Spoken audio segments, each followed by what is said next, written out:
اون چیه؟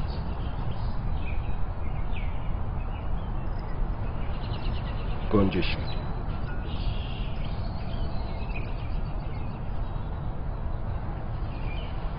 اون چیه؟ گفتم که گنجشک.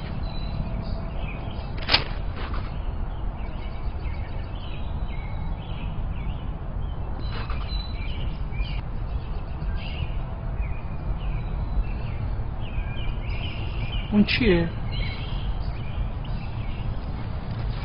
پدر اون یه گنجشکه. گنجشک. اون چیه؟ چند بار بهت بگم یه گنجشکه، چرا نمیفهمی؟ کجا میری؟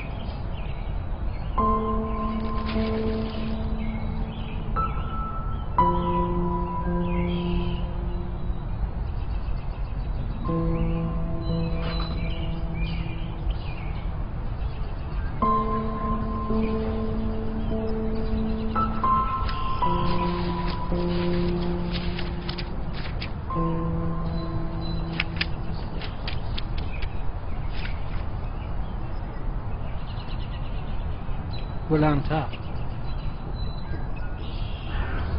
امروز پسر کوچک من که چند روز پیش 3 سالش شد همراه من در پارک نشسته بود که یک گنجشک جلوی ما نشست. پسرم 21 بار از من پرسید که اون چیه و من 21 بار به او جواب دادم که اون گنجشکه. هر بار که اون این سوال تکراری رو میپرسید من در آغوش میگرفتمش و به او پاسخ میدادم بدون اینکه عصبانی بشم. احساس میکنم که خیلی دوستش دارم.